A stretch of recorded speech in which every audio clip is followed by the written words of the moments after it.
रात के साए गहरे हो रहे थे। परिंदे वापसी की उड़ान भरने लगे थे। खामोशी माहौल में गाड़ियों की आवाजें थी। अंधेरे बहुत ज्यादा हो रही थी।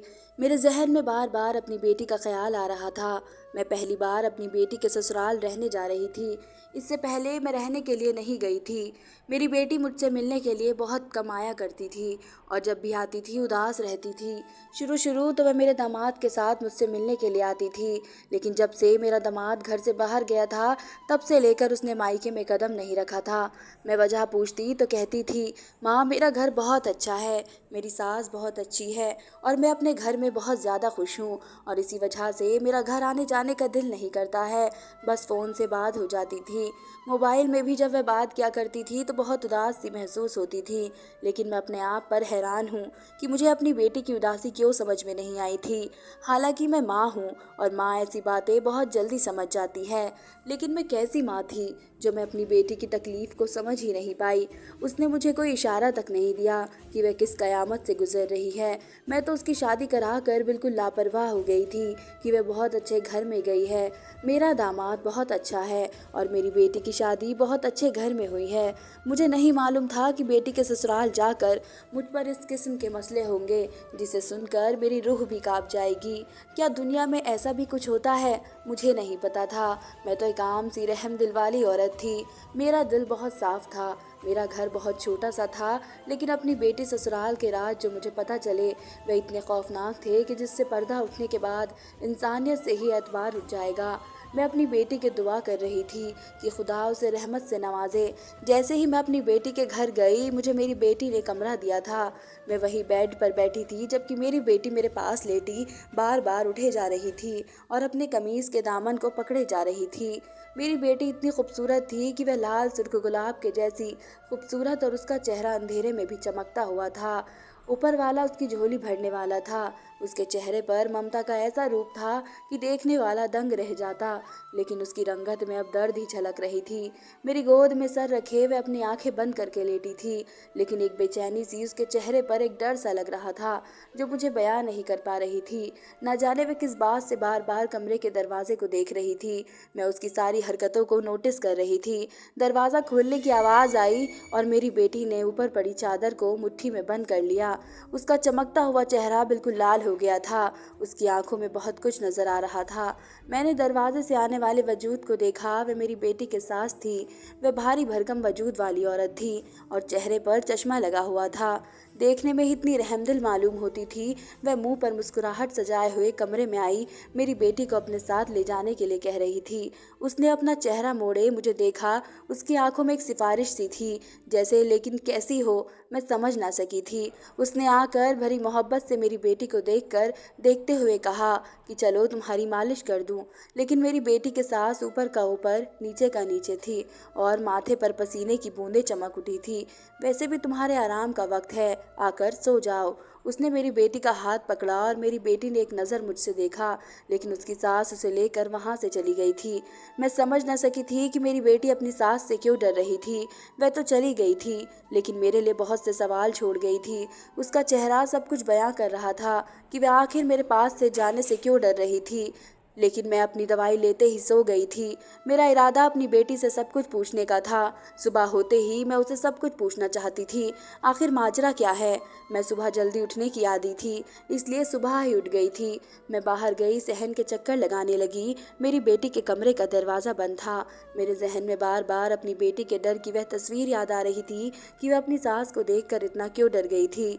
अपनी बेटी के कमरे का दरवाज़ा बजाया, लेकिन जवाब नहीं आया। मैंने दरवाज़ा खटखटाया ज़ोर ज़ोर से, लेकिन कोई जवाब नहीं आया। आप तो मेरा दिल भी न जाने कब से धड़क रहा था कि किसी अनहोनी ना हो।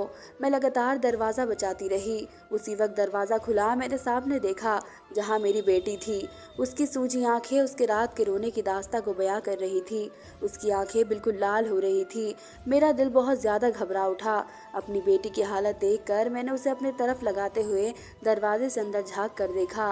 उसकी सास करवटें बदल सो रही थी। मेरी बेटी मेरे गले लगकर ही रो पड़ी। उसका रोना ऐसे ही था, मगर उसने बताया कुछ नहीं था। मैं जो कल आई थी, पर मुझे कल मालूम हुआ था कि दामाद घर नहीं रहते, बल्कि 1 साल पहले ही वह देश से बाहर चले गए हैं। इसलिए मेरी बेटी की सास उसके कमरे में ही सोया करती थी और मेरी बेटी की डिलीवरी का वक्त आ गया था।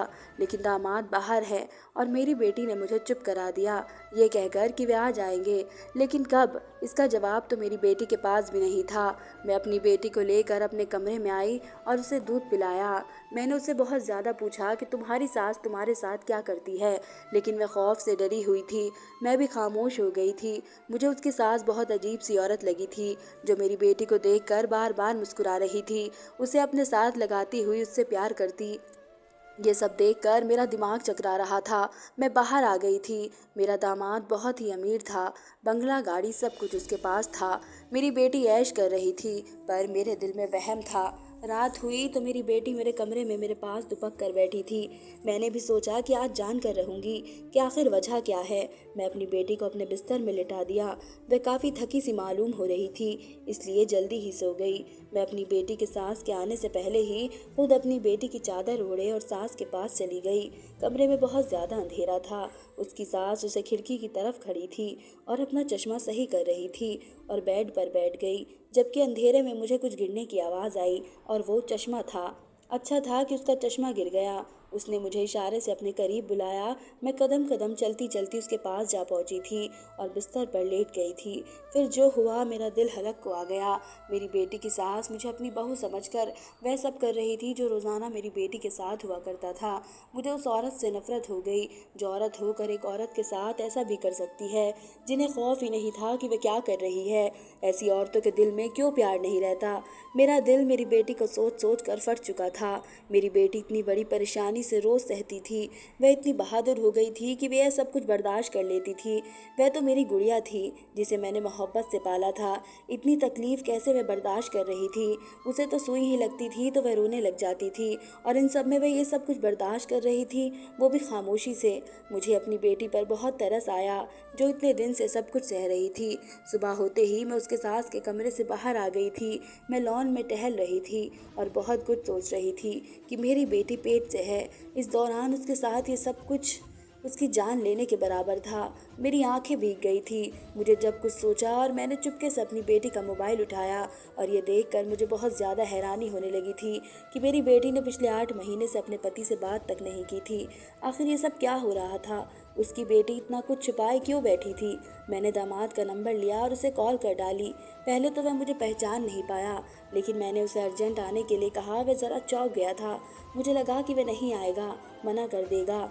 जो इतने महीने से अपनी बीवी से बात नहीं किया, उससे क्या मतलब होगा कि क्या क़यामत होगी उसकी बीवी का। लेकिन वह रजामंद हो गया कि कल वह आ जाएगा। उसने मुझसे कुछ ना पूछा। कुछ देर बाद मैं उसकी सास के पास बैठी थी, जबकि मेरी बेटी अपनी सास से फासला बनाए हुए बैठी थी। मैं लगातार अपनी बेटी को देख रही थी और उसकी सास मेरे सामने प्यार का महज दिखावा कर रही थी। वह प्यार सिर्फ महज दिखावा था। मेरी बेटी की कलाई पर नील के निशान नजर आ रहे थे, जैसे कि किसी ने बेदर्दी से उसका हाथ पकड़ा हो। अब अगले दिन दोपहर का वक्त था। बाहर से एक हॉर्न की आवाज़ आई। सारे नौकर कुछ सामान लेकर घर में आ रहे थे, और उस हॉर्न की आवाज़ सुनकर मेरी बेटी बिल्कुल सहम सी गई थी, जो ज़रा सी आहट पर भी डर जाती थी। मेरा दामाद एक बैग लेकर अंदर आया। उसे देखते ही मेरी बेटी पथरा गई थी, जबकि उसकी सास जम कर पीछे बैठी रही थी। शायद उसे अपने बेटे का आना बिल्कुल अच्छा नहीं लगा था, लेकिन वह शातिर औरत अपने जज्बात पर काबू पाते हुए अपने बेटे से मिली और ऐसे कर रही थी जैसे कि वह भी बहुत ज़्यादा खुश हो अपने बेटे को लेकर। लेकिन यह सब हकीकत जानती थी कि वह डर गई है। जो वह रोज़ करती है, वह अपने बेटे की मौजूदगी में बिल्कुल नहीं कर पाएगी। मेरा दामाद काफ़ी खूबसूरत नौजवान था। मेरी बेटी और उसकी जोड़ी काफ़ी अच्छी लगती थी। वह अपनी माँ से मिला और मुझे प्यार लेते हुए बैठ गया। वह काफ़ी थका हुआ मालूम हो रहा था, शायद सफ़र की थकान थी। मेरी बेटी वहीं पर बैठी हुई थी। उसने एक बार भी आंखें उठाकर नहीं देखा था, बल्कि वह फर्श को देखे जा रही थी और अपने हाथों की उंगलियां मोड़ रही थी, जैसे कि कुछ बर्दाश्त कर रही हो। अपने अंदरूनी डर पर वह काबू पा रही हो। मेरे दामाद मेरी बेटी पर देखकर मुस्कुराए। बाप बनने की खुशी पर वह बहुत ज़्यादा खुश भी था। मेरी बेटी अकेले बैठी हुई जल्दी से अपने कमरे में चली गई थी। रात हो रही थी। आज मेरी बेटी का चेहरा बिल्कुल नॉर्मल था। जिन आंखों में मुझे डर और खौफ दिखता था, आज उन आंखों में कुछ भी नहीं था। मुझे लगा कि वह खुश होगी कि वह अपने पति के आने पर, लेकिन वह तो मुंह कोसिए बैठी थी, जैसे उसे अपने पति के होने या ना होने की परवाह ही नहीं हो। उसे मैंने कहा कि दामाद के पास रहो, हालचाल पूछो, लेकिन वह टस से मस ना हुई, बल्कि मेरे कमरे में ही बैठी रही। थोड़ी देर बाद दरवाजे पर कोई आया। मेरी बेटी की निगाहें दरवाजे पर पड़ी, लेकिन वहाँ पर नौकर थे। साहब बुला रहे हैं बीवी जी को। वह अब मेरे दामाद का पैगाम देकर जा चुकी थी, जबकि मेरी बेटी हल्की सी मुस्कान के साथ साथ अटक गई थी। मैंने उसे समझाया कि जाओ तुम। वह मेरी तरफ देखकर मेरे बेड पर ही चादर तान कर सो गई थी और मैं बिल्कुल हैरान परेशान हो गई और मैं कुछ बोल ही नहीं सकी थी। कितनी तकलीफ भला कम थी उसकी आंखों में। मैंने सोचा मेरी बेटी अंदर से मर चुकी है, वह बर्दाश्त कर रही थी। आखिर मेरी बेटी ने क्या क्या नहीं झेला था। मैं सुबह होने का इंतज़ार कर रही थी ताकि दामाद को सब कुछ बता सकूं। सुबह होते ही मैंने देखा कि बेड पर मेरी बेटी नहीं थी और बाहर से बहुत तेज़ तेज़ आवाज़ें आ रही थी। मैंने अपनी चादर ली और बाहर आ गई, लेकिन सामने का मंजर देखकर मेरी रूह कांप गई थी। मेरी बेटी सर झुकाए खड़ी थी, उसकी हालत काफ़ी ख़राब थी। उसकी आंखों से मुसलसल आंसू बढ़ रहे थे, जबकि उसकी सास और मेरा दामाद वहीं पर खड़ा था। मेरी बेटी की सास बता रही थी कि मेरी बेटी से बहुत से आशिक है, इसलिए वह अपने पति के पास नहीं जाती थी। इतना बड़ा इल्ज़ाम मेरी बेटी के किरदार पर लगाया जा रहा था, मगर वह कुछ बोल नहीं पाई थी। मेरे दामाद उसे धमकी दे रहे थे कि अगर सच नहीं बताया तो वह भी यहाँ से धक्के मार कर बाहर निकाल देंगे। मैं वहीं मुंह पर हाथ रखे हुए खड़ी थी। मेरी बेटी ने मेरी तरफ देखा जैसे कह रही हो कि खुदा मैं और कुछ बर्दाश्त नहीं कर सकती, मुझे यहाँ से ले चलो। मेरा दामाद मेरी बेटी को खामोश खड़ा देखकर बहुत भड़क उठा और वह आगे बढ़ते हुए उसने मेरी बेटी के थप्पड़ मारा। तकलीफ से कराहती हुई वह उल्टे मुंह सोफे पर गिर पड़ी थी और मेरे सब्र का बांध टूट पड़ा था और आगे बढ़कर अपने दामाद को पीछे किया और बेटी के सामने ढाल बनकर खड़ी हो गई। मेरा दिल कर रहा था कि उस औरत को जिंदा मार दूं जो बिल्कुल शैतान जैसी थी, जो अपने ही बेटे का घर उजाड़ रही थी। मैंने अपने दामाद को बताया कि उसकी माँ की क्या असलियत है, जो उसके बाद मेरी बेटी के साथ क्या क्या करती थी। उस रात जब मैं उसके कमरे में गई थी तो मुझे पता चला था कि वह औरत नहीं एक डायन है। ये औरत कहलाने के लायक नहीं है।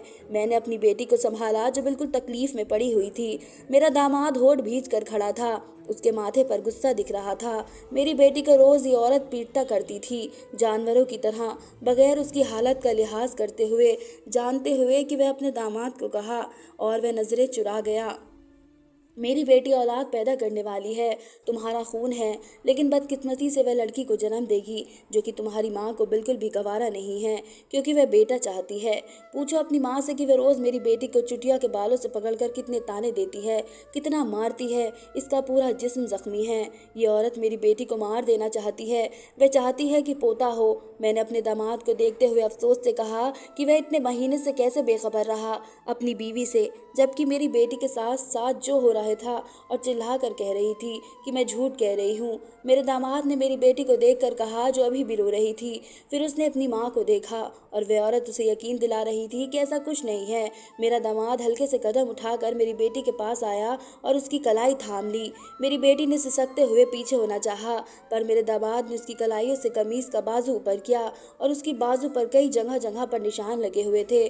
फिर उसने मेरी बेटी के चेहरे को देखा, जिसकी गर्दन के करीब बिल्कुल वैसे ही निशान थे जैसे किसी ने गला घोटने की कोशिश की हो। वह चंद पलों बाद उठा, लेकिन जब उसने नजरें उठाई तो मैं खुद डर गई थी, क्योंकि वह दहशत भरी निगाहों से अपनी माँ को देख रहा था। आप भी तो एक माँ हैं, फिर कैसे किसी माँ से आप उसका बच्चा छीन लेना चाहती थी? आप भी तो एक औरत हैं, फिर कैसे बच्चे से नफरत कर सकती हो जो अभी इस दुनिया में आया ही नहीं है? कैसे माँ? मुझे बताओ कि कैसे? मेरा दामाद अपनी माँ की आंखों में आंखें डाल कर बोल रहा था। मैंने उस औरत को देखा जो कहने को औरत थी, लेकिन उसका दिल और औरतों जैसा नहीं था। औरत का दिल तो नरम होता है, लेकिन उसका दिल तो पत्थर का था। आपने कहा था कि मैं अपनी बीवी को छोड़कर चला जाऊं। मैं चला गया, पर आपने वादा किया था कि आप मेरी बीवी का ख्याल रखेंगी। क्या यह ख्याल है? क्या ख्याल ऐसे रखा जाता है? आपने मेरे दामाद ने सोफे पर पड़ी मेरी बेटी का हाथ पकड़े अपनी माँ के सामने करते हुए उसकी गर्दन से बाल हटाए जहाँ पर ब्लेड के निशान लगे हुए थे। मैंने ऐसे मंजर को देखकर अपनी आंखें बंद कर ली थी कि मेरी बेटी इतना कुछ बर्दाश्त कर चुकी थी। इस औरत की दहशत कितनी हद तक थी। मेरी बेटी ये सब कुछ सह रही थी, लेकिन अब उसकी सास खामोश थी। मेरे पास एक और राज खुला था कि उसने दामाद को भेजा था घर से। मेरे दामाद मेरी बेटी से पसंद की शादी की थी। वह काफ़ी अमीर था, जबकि हम बिल्कुल गरीब थे। मेरे दामाद ने मेरी बेटी को कॉलेज में पसंद किया था और मुझसे रिश्ता मांगा था, और मैंने पहले ही उसे रिश्ता नहीं दिया था, लेकिन जब उसकी मोहब्बत देखी तो मैंने उसे रिश्ता दे दिया था कि मेरी बेटी खुश रहेगी। लेकिन आज ये सब देखकर मुझे अफसोस हो रहा था अपने फैसले पर। मेरा दामाद आज अपनी माँ के सामने खड़ा था। वह मक्कार औरत गुस्से से फट कर बोली कि उसे मेरी बेटी शुरू से ही पसंद नहीं थी, जिसने उसका बेटा अपने कब्जे में कर लिया। खानदान के खिलाफ जाकर मेरे दामाद ने शादी की थी, इसलिए जब कि वह अपनी भांजी को लाना चाहती थी, उसे मेरी बेटी को पहले दिन से ही कहा था कि वह उसे जीने नहीं देगी, इसलिए खुद ही घर छोड़ दे। लेकिन मेरी बेटी खामोश रही, इस डर से कि कहीं गरीब माँ के पास दोबारा जाकर बोझ न बन जाए। उसके साथ में मेरे दामाद को काफ़ी ज़्यादा भड़काया, लेकिन मेरे दामाद ने मेरी बेटी को नहीं छोड़ा था, मगर उसके सास ने उसे जब धमकी दी कि अगर वह घर छोड़कर बाहर न गया तो वह अपनी जान दे देगी, वह मजबूरन मेरे दामाद को बाहर जाना पड़ा। लेकिन वह अपनी माँ को कहकर गया था कि मेरी बीवी का ख्याल रखेंगी, लेकिन उनके जाने के बाद ही मेरी बेटी के साथ ऐसा करती थी। उस पर रोज़ क़यामत होती थी। लेकिन जब उसे मालूम हुआ कि मेरी बेटी पेट से है तो वह खामोश हो गई थी। उसे उम्मीद थी कि पोता होगा, खानदान का वारिस आएगा, लेकिन जब पता चला कि बेटी होनी है, उसमें वह दोबारा गुस्से से पागल हो गई थी। वह मेरी बेटी को मारती थी, उसे टॉर्चर करती थी कि बच्चा मर जाए, लेकिन मेरी बेटी सारा जुल्म बर्दाश्त करती थी। सब कुछ जानने के बाद मेरे दामाद ने मेरी बेटी को रोते वजूद को सहारा दिया। मुझे उम्मीद नहीं थी आपसे, मेरा दामाद गुस्से से कहता चीख रहा था। उसी पर मेरी बेटी खुद को अपने पति के आज़ाद करते हुए अपने कमरे में चली गई थी। डिलीवरी का वक्त करीब था, ऐसे ही मैं उसकी हालत ख़राब थी। अगर आपको मेरी बीवी नहीं कबूल तो इसलिए मैं यहाँ से जा रहा हूँ। मेरे दामाद के अल्फाज से मुझे भी हैरानी में डाल दिया था, जबकि उसकी सास पीछे सर पीटते हुए मेरी बेटी को बद्दुआ दे रही थी कि उसका बेटा अपने वश में कर लिया है। मेरी बेटी को जाने का कह रही थी, लेकिन मेरे दामाद ने अपनी माँ की एक भी बात न सुनी। वह मुझे और मेरी बेटी को लेकर कहीं और शिफ्ट हो गया था। मैं अपनी बेटी के साथ ही रह रही थी, जबकि मेरा दामाद मेरी बेटी का बहुत ज़्यादा ख्याल रखता था, लेकिन मेरी बेटी उससे बहुत ज़्यादा खिंची खिंची रहा करती थी। जो बात मैं नोट कर चुकी थी, उसके घर ऊपर वाले ने एक प्यारी सी बेटी दी थी। मेरे दामाद ने अपनी माँ से कहा था कि जिद छोड़ दो, मगर वह अपनी बात पर लोहे की लकीर बनाए हुए खड़ी हुई थी। अब मेरा दामाद पीछे हट गया था। आज बहुत तेज़ हवा चल रही थी। लॉन में बैठी हुई मेरी बेटी सोच में पड़ी हुई थी, जबकि छोटी सी गुड़िया मेरे हाथ में बैठी हुई थी। वह आज भी कहीं पर खोई हुई रहती थी। मैंने उससे पूछा कि वह दामाद के साथ ऐसा क्यों रहती है, जिस पर उसने मुझे खाली निगाहों से देखा था। लेकिन जो कुछ भी उसने कहा था मैं चुप हो गई थी। वह तो मुझसे मोहब्बत का दावेदार था, फिर वह मुझे छोड़कर क्यों चला गया था। जाने के बाद उसने मुझसे बात भी नहीं की थी। वह तो भूल ही गया था कि पीछे कोई भी बीवी छोड़कर गया है। ऐसे मैं उसे कभी माफ़ नहीं करूँगी। अभी मेरे जिस्म पर लगे ज़ख्म ख़त्म हो जाएंगे, लेकिन मेरे दिल पर लगी हुई चोटें कभी नहीं जाएंगी। वह कहती चली गई थी। मेरा दामाद जो भी आया था वह सब कुछ सुन चुका था। मैंने उसे कहा कि बेटा वह सही हो जाएगी, कुछ दिन चाहिए उसे, बस जिसे सर पर हिलाकर वह अपनी गलती मान रहा था कि मेरी बेटी उसकी जिम्मेदारी थी, लेकिन वह उसे निभा नहीं सका था। वह बहुत शर्मिंदा था। मैं जानती थी कि मेरी बेटी काफ़ी बर्दाश्त कर चुकी थी, लेकिन वह उसे माफ़ कर देगी जल्दी। जितनी मजबूत बेटियां होती है उतना मजबूत कोई नहीं होता है। ससुराल के लाखों सितम सह लेगी, लेकिन घर में कुछ नहीं बताती। लड़कियां बहादुर हो जाती हैं, मजबूत चट्टान के माफिक हर जुल्म अपने ऊपर बर्दाश्त कर लेती हैं। मुझे अपनी बेटी पर फक्र था कि वह अपने घर को बचाने के खातिर मजबूत बनी रही, लेकिन मुझे अफसोस भी था कि वह मुझे बता देती तो ये सब कुछ ना होता। मैंने गहरी सांस भरी और दुआ की कि मेरी बेटी अब खुशहाल रहे, जो अभी भी मुरझाई हुई रहती थी। दिन गुजरे थे, वक्त का कम गुजरा जाना था और वह गुजर गया था। आज मेरी बेटी की बेटी को 1 साल की हो चुकी थी। झूले पर बैठी हुई थी, उसकी किलकारियाँ घर की रौनक थी। मैं तो उसे देख कर ही जी रही थी। मेरी बेटी की सास को फालिश हो चुका था और ऊपर वाला इंसाफ करने वाला है। ऊपर वाले ने उसे सजा दे दी थी क्योंकि वह एक औरत पर जुल्म कर रही थी और आज वह मोहताज हो चुकी थी। मेरी बेटी जिसने ज़िंदगी में मुश्किलें सारी काटी थी, आज बहुत ज़्यादा खुशी में बैठी थी। मेरा दामाद मेरी बेटी को शहजादी की तरह रखा हुआ था। आज मेरी बेटी के चेहरे पर मुस्कुराहट थी। उसने जितना बर्दाश्त किया था उससे ज़्यादा उसे खुशी मिली थी। झूले की दोनों तरफ से वे दोनों खड़े हुए थे। मेरी बेटी मुस्कुराते हुए अपनी बेटी को देख रही थी, जबकि मेरा दामाद उसे झूला दे रहा था। तीनों के चेहरे पर मुस्कुराहट थी। बेटी ने दूर से देखा और पास आने का इशारा किया, लेकिन मैंने ना में सिर हिला दिया। धन्यवाद दोस्तों।